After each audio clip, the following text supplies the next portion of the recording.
The Walt and Jesse show really needs no introduction.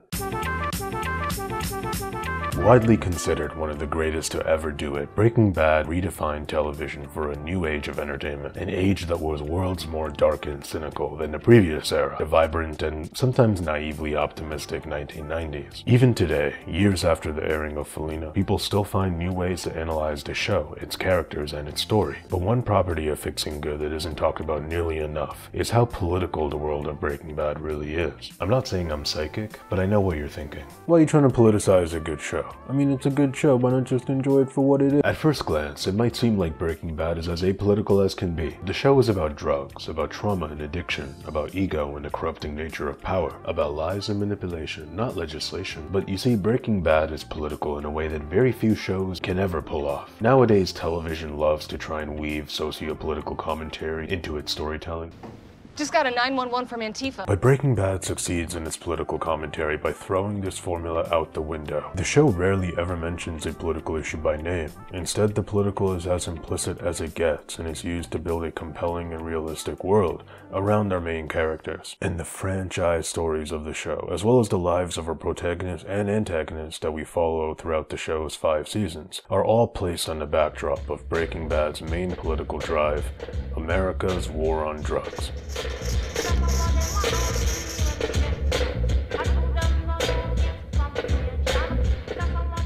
Breaking Bad takes place right at the tail end of the George W. Bush years. This world, 2008, is a completely different world than the one that exists today. Before the opioid epidemic overwhelmed both news headlines and entire neighborhoods, when recreational marijuana was still illegal in every state, and when the idea that the United States government might be taking things too far in its continuous inclination for war, violence, and brutality was still politically incorrect to say. And it's in the context of this world that Breaking Bad stories take place. The descent of Walter White into pure, unadulterated evil, the slow warping of Jesse's mind as he struggles to escape his captor and the demons of his past, and the evolution of Hank into someone that truly wants to be a good man. These stories are all fueled by the drug trade and how the actions of organized crime and organized law enforcement don't just clash in the most destructive of ways, but also enable each other, essentially creating a yin-yang where the law and organized drug enterprise reinforce each other's misery, creating a vicious cycle that causes massive collateral damage in the process. So let's take a look at Breaking Bad's core stories, the characters who these stories are centered on, and how no matter who you are, whether you're powerful or powerless,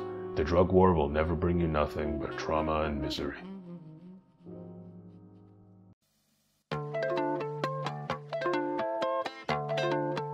From the beginning of Breaking Bad, Hank seems like a relatively normal guy on the surface. A suburban cop, a little loud and bombastic, sure, but a family man who cares for his nephew, his wife, and his community. But underneath this veneer of civility, Hank stands behind a disturbing principle that has long been endorsed by the highest levels of the United States government, especially under George W. Bush. Hank wholeheartedly believes that the state, the police, and particularly the DEA, have a right to utilize unparalleled terror to get the citizenry to do what they want. We see this from the very first episode, the stormtrooper-like operation that the DEA runs on a single guy in a suburban neighborhood, almost symbolically creeping out of the shadows only once a children's school bus passes by. All this while knowing that it's just one guy in the house, and that they don't need a military deployment to take him in. What tells you it's a meth lab? Just our snitch. Says some dude goes by Captain Cook. Hank and his career as a DEA agent are placed both in the context of the war on drugs and in a world before there was a national reckoning on police brutalizing defenseless civilians. Beyond his support for state-sanctioned violence, Hank regularly abuses his power as a police officer. He makes legally spurious arrests based on ethnic stereotypes. He mocks Gonzo in his death and poses for a photo with his body like he's at a Halloween party, completely desensitized to the inhumanity of another human being getting his arm chopped clean off. He shows a blatant disregard for people's constitutional rights, from their right to remain silent, intimidating the cornerstone cashier, snitching on Jesse, as well as their protections against unlawful searches by the state. And he harasses the most vulnerable people within society just to try and propagandize his nephew about the evils of marijuana. Yet Hank is celebrated as a hero by his friends and family, while pretty much all of Albuquerque that we see regards the DEA as noble warriors fighting the good fight. Hank's mindset and the fact that his and Walt circles just go along with cops like him on a daily basis show us an incredibly sick society, where using fear, terror, and violence to compel obedience is seen as a virtue. It's seen as something that a cop should strive to be. Using force to quell dissent doesn't address the root causes of why people turn to crime in the first place, and only trains them to better conceal their criminal operations. Crime is complicated, and not something that can just be stamped out by using as much brutality as humanly possible. But to Hank and the DEA, crime is black and white. Because with the war on drugs came a brand new social and legal narrative that the law has used to justify the militarization of the police and a massive expansion of their mandate. A narrative that says drug addicts are moral failures, that people who traffic drugs are clear-cut evil, no doubt about it, and that the best way to solve drug addiction is through fear, abstinence, and if those don't work, punishment. Who's responsible? Let me tell you straight out. Everyone who uses drugs. And you know who's feeding and supporting the enemy? The casual drug user. Then Hank devotes years of his life to this narrative. In Better Call Saul, we see Hank 4 years younger, and he's pretty much the same guy as in Breaking Bad Season 1. It isn't until Hank is forced to confront the brutality of the war on drugs head on that he begins to realize the absurdity of what he's been taught and where his values truly lie. Hank's PTSD begins with his shootout with Tuco, where he has no choice but to directly shoot and kill a violent lunatic to save his own life. But interestingly, and here's where the show's writing really shines, Hank doesn't understand his PTSD at all when it first emerges. In his mind, he did exactly what he needed to do, what the DEA is trained to do. He took out a ruthless drug lord who'd be better off dead with a single shot to the head. His fellow cops pat him on the back and celebrate his name. He's given Tuco's grill as a gift. DEA orthodoxy would say mission accomplished, let's move on to the next bad guy. But Hank can't move on. He's haunted by the brutality of what he's done, what he witnessed in the aftermath, and he can't get the flashbacks of Tuco's dead body and the sounds of Jesse's lowrider out of his head. And if Tuco wasn't bad enough, then comes El Paso, where the reality of what the DEA, what the United States government, and what the drug cartels are all a part of comes crashing down at a time where Hank is as vulnerable as can be, and he's forced to dodge human remains to do what he can to save at least somebody. These two experiences change Hank permanently. He refuses direct orders from his boss to return to El Paso, putting his career as a cop in jeopardy. He begins lashing out and abusing his power as a cop even further. And in his monologue to Marie, he reveals that his PTSD from being so up close to such senseless acts of violence were an integral part of him losing control and smashing Jesse's face in. But here's the thing, despite everything that happens, despite Hank's personal character development, the intense trauma he experiences, his realization that being a cop needs to mean more than what he's allowed himself to become, and Tuco's cousins attempting to kill him, nearly paralyzing him in the process, despite all of that, the DEA continues on with business as usual. Sure, the people that know and work with Hank rush to his aid, they donate blood and they gather at the hospital. But the same way that the El Paso nightmare eventually fades from memory, Hank's life-threatening injuries do as well. And nothing fundamentally changes within the DEA. A week after El Paso, Hank's ASAC is ready to send him back to Texas. He completely misses Hank's need to heal from the absolute horror and hellscape that he witnessed. And he fails to notice that Hank is purposefully avoiding the Texas subject as a coping mechanism. Instead of trying to break through to Hank about what's really going on, instead of using his position of authority and mentorship as an ASAC to look out for his officers' physical and psychological well-being, all he's concerned with is how quickly Hank can obey and follow orders like a good cop. Because to the power brokers within the DEA, to the United States government, and to supporters of the drug war, Hank's intense pain and suffering is nothing more than one data point in the statistic. Whether the trauma is physical, psychological, or both, the DEA machine marches forward, ready to send more of their officers into war zones to replace the ones with now missing limbs.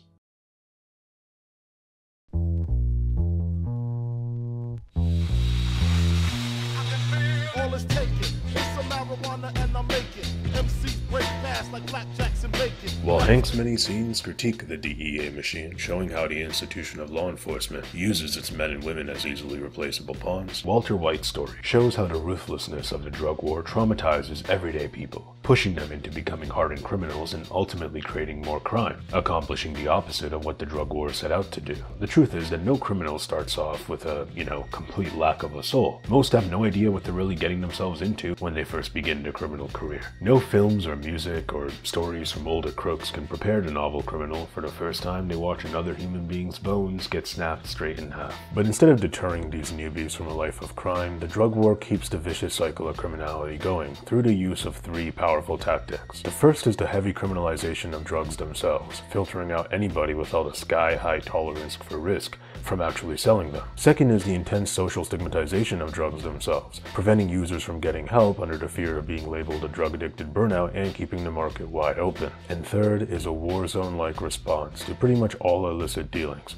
forcing any serious dealer to arm themselves to the teeth with weapons and enforcers to defend themselves against a militarized DEA. So you got some of the most dangerous weapons money can buy, everything from bombs to automatics, people with a high propensity for violence, intimidation, humiliation, and to top it all off, hard drugs being thrown around like candy. Not exactly a crime-deterring combination set up by our institutions. And Walter White finds himself smack in the middle of this combination. While Hank grew from his trauma, developing a renewed sense of maturity and emotional intelligence after being forced to confront the brutality of the war he's waged head-on, Walt's trauma causes him to spiral into insanity as he becomes increasingly ruthless, sadistic, and dissociated from the true horror of what he's become. While Walt does regret the fate of his first victim, Crazy 8, he's quickly desensitized to rampant nonsensical violence when he first strikes a deal with Tuco. Tuco really annoyed a lot of people in this show when the reality of what he's gotten himself into finally sets in. There's no police, no HR in this line of work. Nothing at all to protect him from getting his skull bashed in and his body left for the vultures. Seeing Tuco destroy one of his own lieutenants over nothing causes Walt to develop pretty telltale symptoms of PTSD. He's left in shock, unable to really grasp what he's just seen. But unlike Hank and Jesse, who continue to relive their trauma time and time again after the fact, Walt's mindset does a complete 180 after Tuco kidnaps him and Jesse.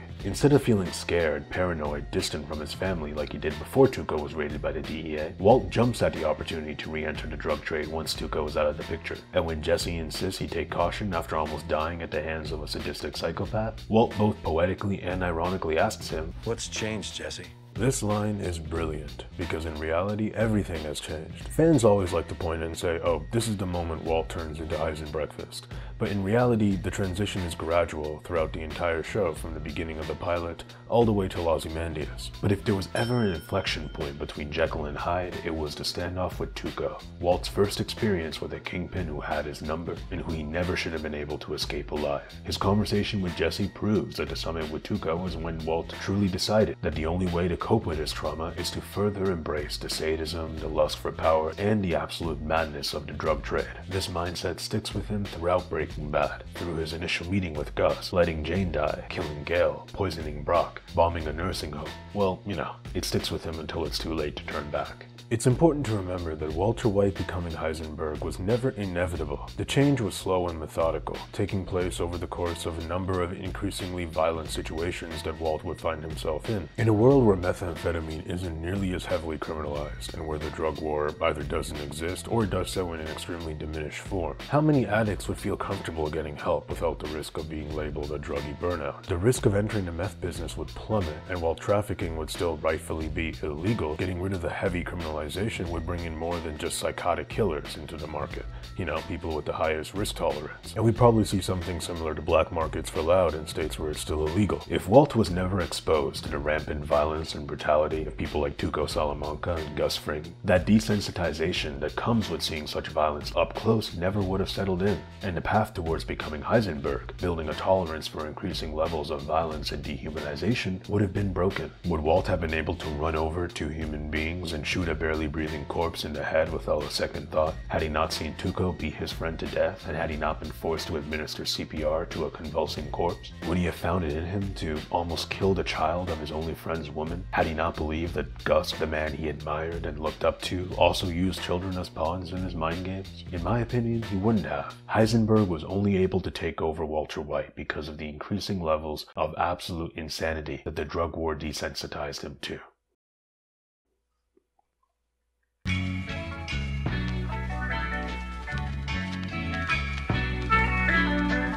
While Hank suffers immensely in Breaking Bad, his struggles at least garner him significant respect within Albuquerque and within the DEA overall. To the world, Hank's a noble hero who got caught in the line of duty but who fought through like a champ and came out the other end a better man. And while Walter White sells his soul to become a psychotic, manipulative bully, he does gain the one thing that's eluded him for decades: control and autonomy over his own life. Hank gains respect, Walt gains control, Jesse gains nothing. Until El Camino, but we'll get to that. Jesse is routinely victimized and thrown around like a punching bag both by the DEA and criminal organizations. Broader society itself sees Jesse as a drug-addicted burnout with little to no prospects, while he finally receives some peace in his life through Jane, who was sober when she first met Jesse, and who, unlike his family, his teachers, the law, and civil society, sees him as somebody worth caring for and somebody worth saving. Their once promising relationship is quickly corrupted by a routine side effect of the drug war. Young, impressionable men looking to wear some nice clothes and jewelry, only truly realizing what they've gotten themselves into once it's already too late. While Jesse's primary bully and captor is no doubt Walter White, Walt isn't unique in his manipulation and mistreatment of Jesse. Nearly everybody we see within Breaking Bad who is in some form involved in a drug war, including the show's hero, takes the opportunity to either put Jesse down, punch his face in, or warp his mind. Gus manipulates Jesse with a false robbery to make him feel important, and by driving a wedge between him and Walt so that he could kill the latter and rely on Captain Cook here to cook his product. Hank uses Jesse's care for Andrea and her son Brock to convince him that they're on the same side, and that they're a team, only to reveal behind his back that he's only using Jesse to get to Walt, even risking Jesse's life without a second thought. What if the kid's right? What if it's a trap? The kid? Oh, you mean the junkie murderer that's dribbling all over my guest bathroom floor? Pinkman gets killed. We get it all on tape. The only man in Jesse's life that grows to legitimately care for his safety and want to see him thrive is Mike. But as we all know, Walt takes care of that. In a way, Jesse's life and the world's treatment of him highlights one of the war on drugs' most tragic victims, the customers of the product. The show's signature substance, methamphetamine, has horrifying psychological consequences for its users, like meth-induced psychosis, where the user begins having nightmarish, lifelike hallucinations and delusions. There's the financial consequences of abusing powerful drugs like meth, blow, or heroin, spending all your money just to feed the next high. There's the social consequences, losing family, relationships, your job, and hurting the people who care the most about you. And to top it all off, addictive drugs have been well documented to prey on vulnerable people. People with a history of mental illness or abusive relationships or a lack of positive influences in their lives. And when you put all this together, you get an incredibly uphill battle for people who have already been worn to hell and back by the psychological warfare that these drugs wage.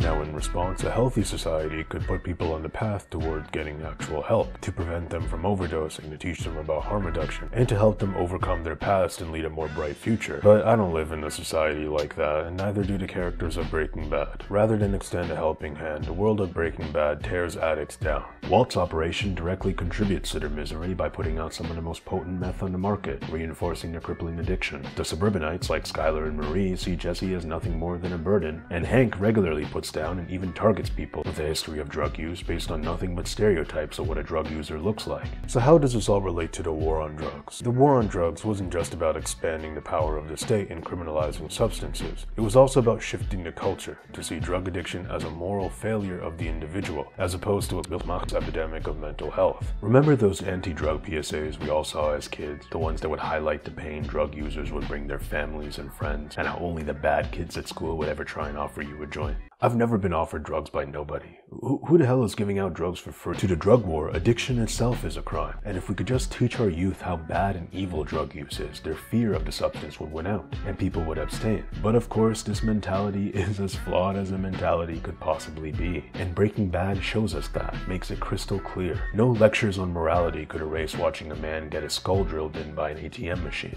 Unlike your local police department dropping by a public school to scare the kids away from drugs, Breaking Bad is honest about the complexities of addiction, how drug addiction is reinforced by trauma and mental illness, how well-meaning people trying to live a good life can get knocked down by a cruel, unfeeling world and spiral, how people can go years without using and then relapse into an overdose in less than a week just because they happen to come across the wrong person. The show rails against the addicts are immoral narrative by showing just how much gray area there is in what it means to be a good person and how complicated addiction can really be. Cops like Hank think nothing of people like Jesse and have probably put dozens, if not not hundreds of kids like him in prison without a second thought. But we as an audience watch over Jesse as he grows. We see how he was forced into this world to begin with by Walt, who then uses Machiavellian manipulation to keep Jesse under his thumb for the rest of the show, at least until Felina. We see how much pain Jesse's put through by the people around him, even when he himself is skeptical or looking to back away. Maybe this isn't such a good idea. Yeah, come on. Hey, you hear me? I got nothing to say. I'm done. No, you're not. You're not done. You're not leaving. But despite the hell that he's been through, Jesse's heart remains open. He looks to protect the vulnerable of society when he can, like Spooge's neglected child living in a broken home. He becomes a father figure to Andrea's son Brock, and unlike the complete lack of any soul that Walt has by the end of the show, Jesse feels legitimate and painful remorse for all the terrible things that he's found himself a part of. But despite all of this nuance, the ideological wing of the drug war carries on, and to the rest of the world, Jesse is nothing more than a burnout who doubled down on his lust for meth and for the drug trade by becoming one of Heisenberg's most trusted associates. And with his escape to Alaska, that's all the world will ever see him as. Which leads us to the finale. Out of the four main characters of Breaking Bad, Hank, Walt, and Mike are all dead. Jesse is still alive. He has an opportunity that Walt, Hank, and Mike will never have to truly move on from the torment and the darkness of the drug trade. Jesse leaving New Mexico for Alaska doesn't just represent him moving on from the ghost of Walter White, but also from the DEA, from detectives and cops and prosecutors, from Gus and his goons, from the cartels, from the psychotic husks of skin that were Jack and Todd, from his neglectful and judgmental parents. It's no surprise that the only two people still on Jesse's mind as he leaves, Brock and Jane, are also the two people who saw him for who he was and didn't care that he was a drug user or about what the rest of society thought of him. And that's what I love about El Camino, man, that Jesse's arc in the film is symbolic. It represents how even the most tormented and traumatized of addicts are never defined by their suffering. The Jesse we see in El Camino would be unrecognizable to who we saw in season 1 of Breaking Bad. He's gained an uncanny ability to problem solve and think on his feet. He evades the police, his parents, the press. He outsmarts everybody who crosses him, only taking as much money as he needs and only killing when necessary to defend himself. And in the end, he ties up every loose end left still in his control. The trauma he endured may never truly leave him, but Jesse isn't broken. Jesse is a stronger person today in spite of his suffering. The drug war sucks. It corrupts and destroys absolutely everybody, from the mob bosses to the bag boys, from the downtrodden addicts to the well-respected police officers who arrest them. Nothing more than a vicious, never-ending cycle of ego, mental illness, and thugs from both sides of the law, burning the world around them to the ground. But at the very least, for some of the trade's most tragic victims, there's always a way out.